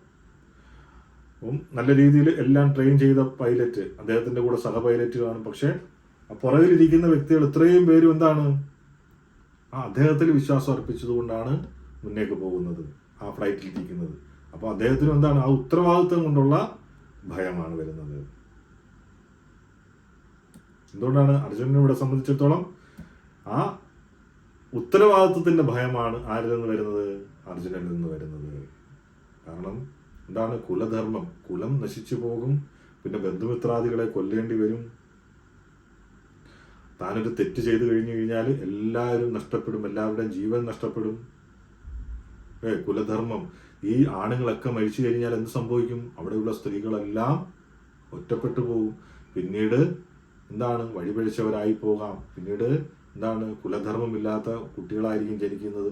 അവർക്ക് എന്താണ്? ധർമ്മം അനുഷ്ഠിക്കാൻ വേണ്ടിയിട്ട് സാധിക്കില്ല. അങ്ങനെ ആ രാജ്യം തന്നെ നശിച്ചു പോകും. അതാണ് അർജുനന്റെ ഇവിടുത്തെ ആശങ്ക. അപ്പം ആദ്യത്തെ അധ്യായത്തിൽ പറയുന്നത് അർജുനൻ എന്താണ്? എങ്ങനെയാണ് ഗീത സ്വീകരിക്കാൻ യോഗ്യനാണ് എന്ന്. കാരണം അദ്ദേഹം ആവേശത്തോടു കൂടിയിട്ട് തിടുക്കത്തിലൊന്നും തന്നെ ചിന്തിക്കുന്നില്ല. താൻ ശരിയായ കാര്യമാണോ ചെയ്യുന്നത്? താൻ ചെയ്യാൻ പോകുന്ന കാര്യം ശരിയല്ല, ആയിരിക്കാം, അല്ലായിരിക്കാം, അങ്ങനെയുള്ള ഒരു കൺഫ്യൂഷനില്ല. അപ്പം അങ്ങനെയൊക്കെ ചിന്തിക്കുന്നുണ്ട് അർജുനൻ. ആവേശത്തോടു കൂടി ഞാൻ ചെയ്യുന്നില്ല എന്ന് പറഞ്ഞിട്ട് പോവുകയല്ല ചെയ്യുന്നത്. അപ്പം രണ്ട് രീതിയിലുണ്ട് അല്ലേ? അമിതമായിട്ടുള്ള ചിന്തയും ആഴത്തിലുള്ള ചിന്തയും. ഇത് രണ്ടും തന്നെ വ്യത്യസ്തമാണ്. അമിതമായിട്ട് ഇങ്ങനെ ചിന്തിച്ചു കഴിഞ്ഞാൽ എന്ത് പറ്റും? അതെങ്ങും എത്തൂല, അതിങ്ങനെ ചുറ്റിത്തിരിഞ്ഞ് നടക്കും. എന്നാൽ ആഴത്തിൽ ചിന്തിക്കുന്നത് എന്താണ്? അതൊരു പോയിന്റിലോട്ടായിരിക്കും നമ്മൾ ചിന്തിക്കുന്നത്. അമിതമായിട്ട് ചിന്തിച്ചു കൂട്ടുന്നത് അടിസ്ഥാനപരമായിട്ട് എന്താണ്? അർത്ഥശൂന്യമോ ലക്ഷ്യമില്ലാത്തതോ ആയിരിക്കാം. അതേസമയം ആഴത്തിലുള്ള ചിന്ത ദിശാബോധമുള്ളതാണ്. അമിതമായിട്ടുള്ള ചിന്ത എന്ത്? ദിശാബോധമില്ലാത്തതും. അതിങ്ങനെ ചുറ്റിത്തിരിഞ്ഞ് നടക്കും. നമ്മളും ചില കാര്യങ്ങളിലേക്ക് വെറുതെ ചിന്തിച്ചു കൂട്ടും, ഒരു കാര്യവുമില്ലാതെ, നാളത്തെക്കുറിച്ചും ഒക്കെ. അപ്പം അർജുനൻ ഇപ്പോൾ ചിന്തിക്കുന്നത് ചുറ്റിത്തിരിയുകയാണ്, അത് നല്ലതല്ല. എന്നിട്ടും അർജുനൻ ചിന്തിക്കുകയാണ്. അത് നല്ലൊരു കാര്യമാണ്. അതുകൊണ്ടാണ് നമുക്ക് ഈ ഭഗവത്ഗീത കിട്ടിയത്. അർജുനന്റെ ആവശ്യമായ പ്രതിസന്ധി എന്താണ്? അത് പിന്നീട് പറയാം. പിന്നെ 43 ശ്ലോകത്തിൽ എന്ത് പറയുന്നു?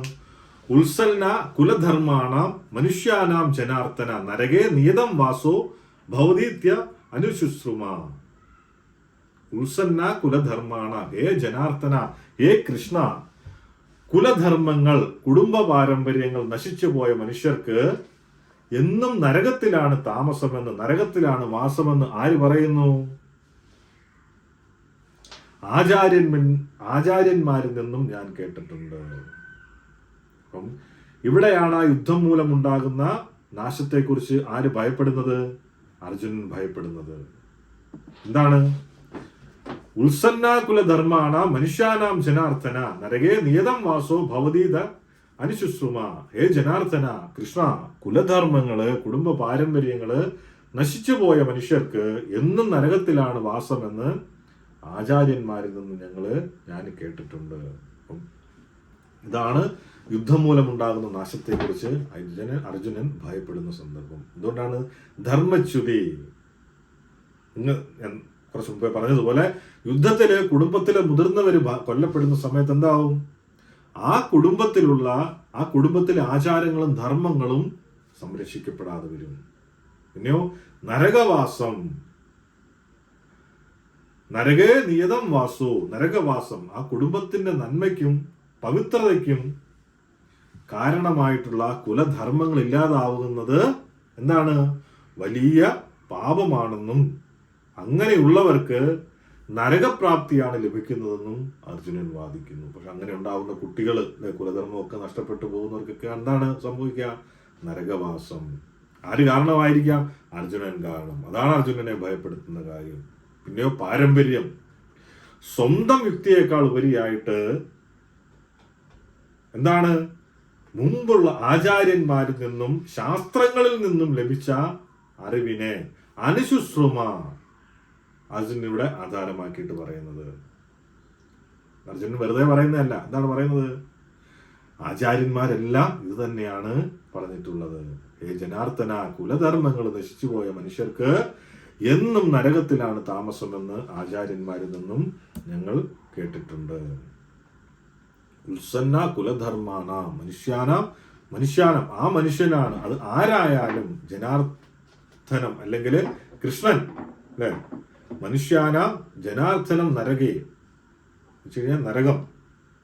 നിയതം വാസോ, നിരന്തരം ശാശ്വതമായിട്ട് വാസോ, ഒരു വ്യക്തി എന്നത്തേക്കുമായിട്ട് എവിടെ പോകും? നരകത്തിലേക്ക് പോകും. അങ്ങനെയുള്ള ഒരാൾക്ക് സംഭവിക്കുന്നത് എന്താണ്? ഇതാണ്. എവിടെ നിന്നാണ് കേട്ടിട്ടുള്ളത്? ആചാര്യന്മാരിൽ നിന്നും മഹാത്മാക്കളിൽ നിന്നും പുരാണങ്ങളിൽ നിന്നും എല്ലാം ഞാനിത് കേട്ടിട്ടുണ്ട്. ഋഷിമാരിൽ നിന്നും കേട്ടിട്ടുണ്ട്. അവരെല്ലാം ഋഷിമാരായിരുന്നു. ഇവിടെ പ്രധാനമായിട്ടും അർജുനൻ ഇതുകൊണ്ടാണ് എടുത്തു പറയുന്നത്, ആരെങ്കിലും രാജവംശം നശിപ്പിച്ചാൽ ആ വ്യക്തി നരകത്തിലേക്ക് പോകുമെന്ന് ഇവരെല്ലാം പറയുന്നുണ്ട്. ഭവതി തനുശുശ്രുമ ഉത്സന്ന കുലധർമാണ മനുഷ്യാനാം ജനാർദ്ദന നരകേ നിയതം വാസു. അപ്പം അടിസ്ഥാനപരമായിട്ട് ഇവിടെ അർജുനന്റെ ധർമ്മസങ്കടം എന്തെന്നാല് രണ്ട് കടമകൾ, രണ്ട് ധർമ്മങ്ങൾക്കിടയിൽ പെട്ടുപോകുന്നു എന്നതാണ്. അദ്ദേഹം പോരാടാൻ വന്ന ഒരു ധർമ്മം എന്ന് പറയുന്നത് എന്താണ്? ക്ഷത്രിയ ധർമ്മം. ഒരു യോദ്ധാവ് എന്ന നിലയിൽ അദ്ദേഹം യുദ്ധം ചെയ്യേണ്ടതായിട്ടുണ്ട്. എന്നാല് ഇപ്പോഴെന്താണ് സംഭവിക്കുന്നത്? തന്റെ കുലധർമ്മത്തെക്കുറിച്ചും തന്റെ രാജവംശത്തോടുള്ള കടമയെക്കുറിച്ചും ഓർക്കാൻ തുടങ്ങി അവരെ കണ്ട സമയത്ത്. നമ്മുടെ ഈ അവസ്ഥയാണത്. ഇതാണ് നമ്മൾ വന്ന ധർമ്മം എന്ന് പറയുന്നത് ഭഗവത് സേവനം. ഭഗവാന്റെ പാതാരവിന്ദങ്ങളില് ശരണാഗതി പ്രാപിച്ചിട്ട് തിരിച്ച് ജനന മരണമില്ലാത്ത ഭഗവാന്റെ വാസസ്ഥലത്തേക്ക്, വൈകുണ്ഠത്തിലേക്ക്, ഗോലോകത്തിലേക്ക് പോകുവാൻ വേണ്ടിയിട്ട് വന്നു. പക്ഷേ എന്താണ് സംഭവിച്ചത്? ഇവിടെ വന്നപ്പോൾ ഇവിടുത്തെ ആസ്വാദനത്തിന്റെ ഫലമായിട്ട് എന്തുണ്ടായി? ബന്ധുമിത്രാദികളുണ്ടായി. അവിടെ നിന്ന് പോകാൻ വേണ്ടിയിട്ട് നമുക്ക് മടി. ഭഗവാന്റെ സേവനം ചെയ്യണോ? ബന്ധുക്കളെ നോക്കണോ? നാമം ജപിക്കണോ? ഭർത്താവിനെ സേവിക്കണോ? അല്ലെങ്കിൽ എന്താണ് പറയാ, ഭഗവത്ഗീത പഠിക്കണോ? ഭാര്യയെ സേവിക്കണോ? ഇങ്ങനെയൊക്കെ നമ്മൾ എന്തായി? ആ ഒരു ധർമ്മസങ്കടത്തിലായി പോയി. അർജുനന്റെ അവസ്ഥ പോലെ രണ്ട് ധർമ്മം. അങ്ങനെ ആ ഒരു അവസ്ഥയിൽ അദ്ദേഹത്തിന്റെ ഹൃദയം കീറി മുറിക്കപ്പെട്ടു എന്നാണ് പറയുന്നത്. ഞാൻ എൻ്റെ പ്രൊഫഷൻ അല്ലെങ്കിൽ നിയതമായിട്ടുള്ള കർമ്മം ചെയ്യണോ, അതോ രാജകീയമായിട്ടുള്ള കടമ ചെയ്യണോ, എൻ്റെ കുടുംബത്തിന്റെ കടമ ചെയ്യണോ? ഏതാണ് കൂടുതൽ പ്രാധാന്യം എന്ന് പറയുന്നത്? പക്ഷെ ക്ഷത്രിയനെ സംബന്ധിച്ചിടത്തോളം രാജവംശത്തെ രക്ഷിക്കുക എന്നുള്ളതാണ്, മീൻസ് തന്റെ പ്രജകളെ രക്ഷിക്കുക എന്നുള്ളതാണ്.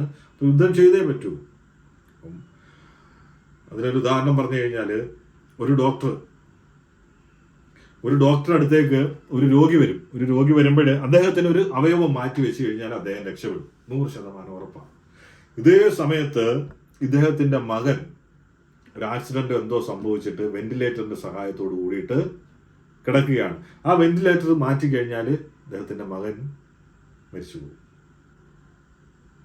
പക്ഷെ ഇവിടെ മറ്റേ ആൾക്ക് ഒരു അവയവം കിട്ടിക്കഴിഞ്ഞാൽ അദ്ദേഹം രക്ഷപ്പെടും.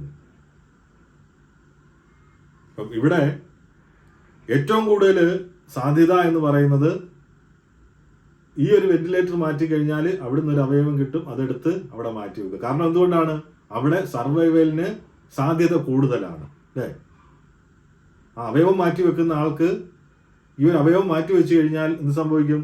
ഒരുപാട് നാള് ജീവിച്ചിരിക്കാം, അല്ലെങ്കിൽ ആ ജീവൻ തിരിച്ചു കിട്ടും. പക്ഷെ ഇവിടെ എന്ന് പറയുന്നത് 0% ആണ് ജീവിച്ചിരിക്കുക എന്നുള്ളത്. പക്ഷേ ഈ ഡോക്ടറെ സംബന്ധിച്ചിടത്തോളം എന്താണ് സംഭവം? അദ്ദേഹത്തിന്റെ മകനാണ്. ആ ലൈഫ് സപ്പോർട്ട് കൊണ്ടെങ്കിലും കുറച്ചു കാലവും കൂടെ ജീവിച്ചിരിക്കുമല്ലോ. അപ്പം ഈ ഒരു സന്ദർഭത്തിൽ എന്താണ് ചെയ്യേണ്ടത്? ഡോക്ടർക്ക് അത് പിൻവലിക്കാൻ വേണ്ടിയിട്ട് പറ്റുമോ? അപ്പം ഡോക്ടർക്ക് അറിയാം എന്ത്, തൻ്റെ മകന് ഈ ഒരു ഗുരുതരമായ അപകടത്തിൽ പെട്ടതിനാൽ എന്ത്, അതിജീവിക്കാനുള്ള സാധ്യത 0. പക്ഷെ തൻ്റെ മകനായതിനാൽ, എൻ്റെ മകനായതിനാൽ എന്താണ് ആ ഡോക്ടർ പറയുന്നത്, കഴിയുന്ന കാലം അത്രയും ജീവിക്കണമെന്ന് ആ ഡോക്ടർ ആഗ്രഹിക്കും. ആ ലൈഫ് സപ്പോർട്ട് മാറ്റിക്കഴിഞ്ഞാൽ, ആ ഉപകരണം നീക്കം ചെയ്തു കഴിഞ്ഞാൽ അവരെ കൊല്ലുന്നതിന് തുല്യമാണ്. പക്ഷേ പ്രൊഫഷണലായിട്ടുള്ള കടമ എന്ന് പറയുന്നത് ഈ രോഗിയെ രക്ഷിക്കുക എന്നുള്ളതാണ്. ആ രോഗിയെ രക്ഷിക്കാനുള്ള സാധ്യത കൂടുതലായിരിക്കാം. പക്ഷെ ആ രോഗിക്ക് അവയവം ലഭിച്ചില്ല എങ്കിൽ അദ്ദേഹത്തിന്റെ സ്ഥിതി മോശമാണ്. ആ രോഗിക്ക് അവയവം ലഭിക്കണമെങ്കിൽ എന്ത് വേണം, തൻ്റെ മകന്റെ ഈ ലൈഫ് സപ്പോർട്ട് മാറ്റണം. അപ്പം നമ്മൾ ചിന്തിച്ചു കഴിഞ്ഞാൽ എന്താണ്, ഈ രണ്ടുപേരും ഗുരുതരാവസ്ഥയിലാണ്. പക്ഷെ ഇവിടെ അതിജീവന സാധ്യത മറ്റേ കക്ഷിക്കും മകനെ സംബന്ധിച്ചിടത്തോളം എന്താണ്, അതിജീവന സാധ്യത കുറവാണ്. അപ്പം ഈ ഒരു തീരുമാനം എടുക്കുക എന്ന് പറയുന്നത് ചെറിയ കാര്യമാണോ? അല്ല. അതുമാതിരിയാണ് അർജുനന് തോന്നുന്നത്. അപ്പം ഒരു യോദ്ധാവായിട്ട് എനിക്ക് എങ്ങനെ യുദ്ധം ചെയ്യാൻ വേണ്ടിയിട്ട് കഴിയും? ഞാൻ യുദ്ധം ചെയ്തു കഴിഞ്ഞാൽ എൻ്റെ സ്വന്തം ബന്ധുക്കളെ കൊല്ലാൻ പോവുകയാണ്. ഞാനൊരു യോദ്ധാവാണ്, ഞാൻ യുദ്ധം ചെയ്യാൻ വിധിക്കപ്പെട്ടതാണ്, ക്ഷത്രിയന്റെ ധർമ്മമാണ് യുദ്ധം ചെയ്യുക എന്നുള്ളത്. പക്ഷെ എതിർപക്ഷത്ത് നിൽക്കുന്ന ആരാണ്? എൻ്റെ സ്വന്തം ആളുകളാണ്. അപ്പം വേറെ ചിന്തിച്ചു കഴിഞ്ഞാൽ അർജുനൻ യുദ്ധം ചെയ്യാത്തത് കൊണ്ട് എന്ത്, യുദ്ധം അവസാനിക്കില്ല എന്നല്ല, അല്ലേ?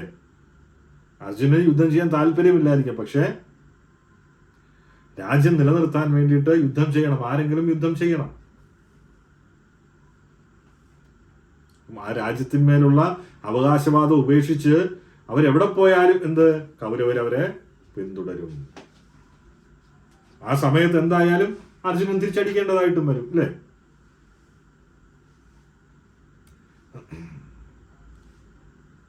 അത് തന്നെയല്ല, ഈ യുദ്ധം ഉപേക്ഷിച്ച് പോയി കഴിഞ്ഞാൽ വേറൊരു സംഗതി കൂടെ ഉണ്ട്. എന്ത്, ഒരുപാട് പേര് ഇവർക്ക് വേണ്ടിയിട്ട് വന്നിരിപ്പുണ്ട്, യുദ്ധം ചെയ്യാൻ വേണ്ടിയിട്ട് വെല്ലുവിളിച്ചുകൊണ്ട് വന്നിരിപ്പുണ്ട്. അപ്പൊ ഇവര് പോയി കഴിഞ്ഞു കഴിഞ്ഞാൽ ഈ കൗരവപക്ഷമെല്ലാം ഇവരെ ഓടിച്ചിട്ട് അടിക്കും, അത് ഉറപ്പാണ്.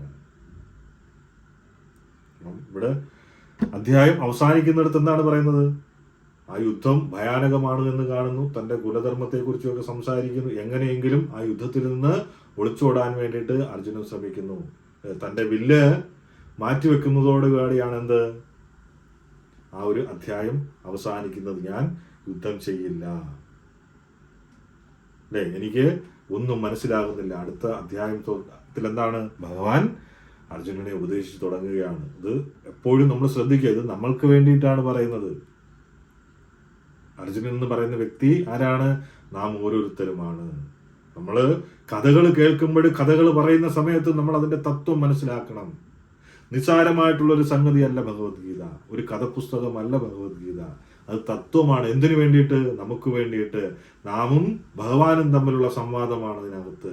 ജീവാത്മാവും പരമാത്മാവും തമ്മിലുള്ള സംവാദമാണ്. അതുകൊണ്ട് കഥയ്ക്ക് ഉപരിയായിട്ട് അതിന്റെ തത്വം മനസ്സിലാക്കി ജീവിതത്തിൽ പ്രാവർത്തികമാക്കണം. അതുകൊണ്ടാണ് ഭഗവാൻ അർജുനനെ മുൻനിർത്തിക്കൊണ്ട് ആ ഗീത ഉപദേശിച്ചത്.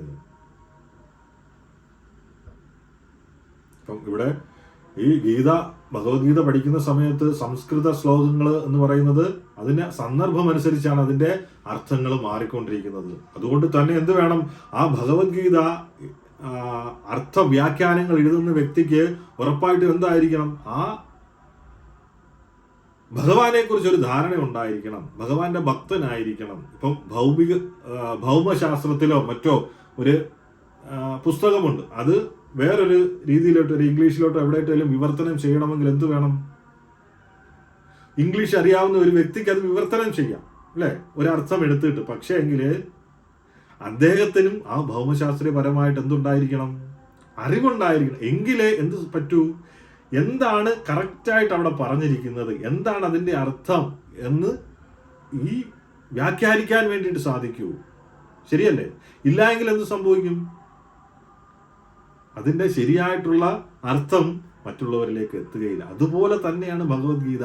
ഭഗവത്ഗീത എന്ന് പറയുന്നത് ആരാണ്? ഭഗവാൻ അർജുനനോട് ഉപദേശിച്ചതാണ്, അല്ലേ? അപ്പം അതിന് യോഗ്യരായിട്ടുള്ള ഒരു വ്യാഖ്യാനം എഴുതുന്ന ആൾക്കാർ ആരായിരിക്കണം?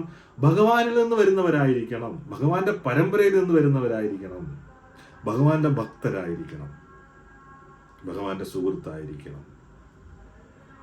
നമ്മൾ കാണുന്ന പലതും എന്താണ്?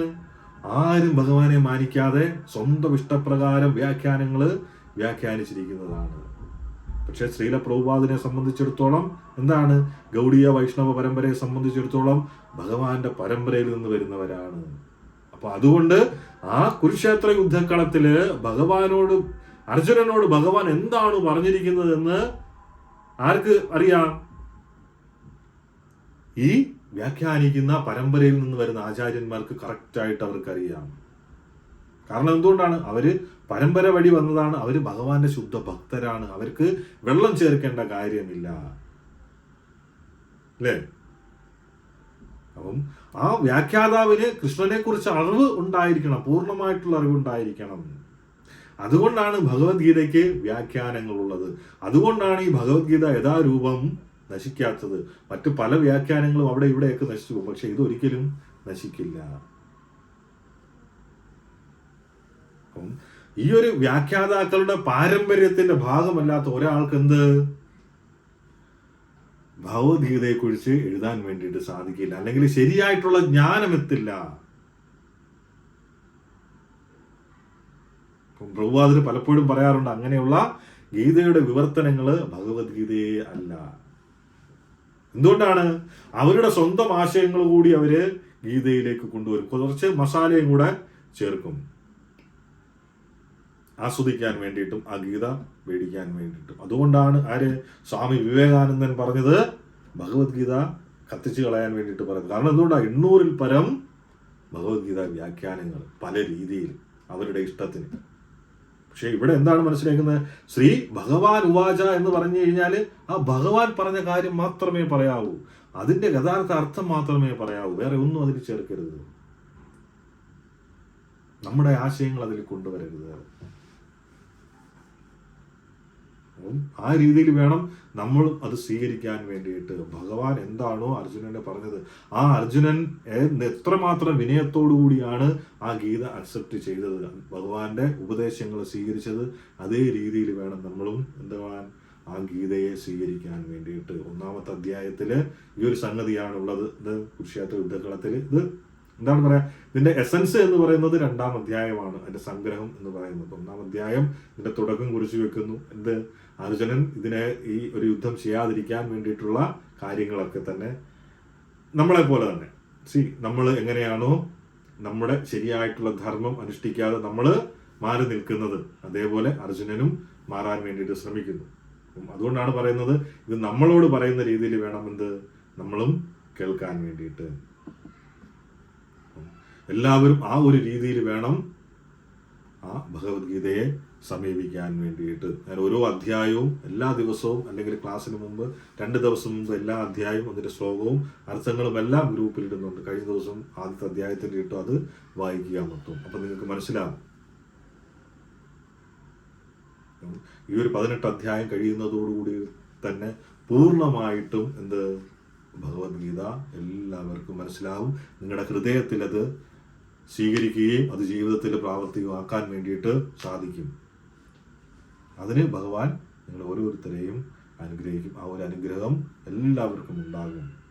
നമുക്ക് ഈ ജനന മരണ ചക്രങ്ങളിൽ നിന്നും അല്ലെങ്കിൽ ഈ ഭൂമിയിലെ ദുരിതത്തിൽ നിന്നും എല്ലാവരും രക്ഷപ്പെടാൻ ആഗ്രഹിക്കുന്നവരല്ലേ?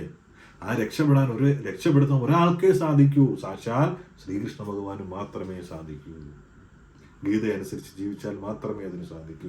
വേറെ ആർക്കും നമ്മളെ രക്ഷപ്പെടുത്താൻ സാധിക്കില്ല. കാരണം നമ്മൾ വന്നത് ഭഗവാനോടൊപ്പം, തിരിച്ചു പോകുന്നത് ഭഗവാനോടൊപ്പമായിരിക്കണം. അങ്ങനെയാണ് പോകുന്നത്. അപ്പോൾ ഇവിടെ ജീവിക്കുമ്പോഴും ഭഗവാനോടൊപ്പം ജീവിക്കണം. അതിനെല്ലാവർക്കും സാധിക്കട്ടെ. ഹരേ കൃഷ്ണ.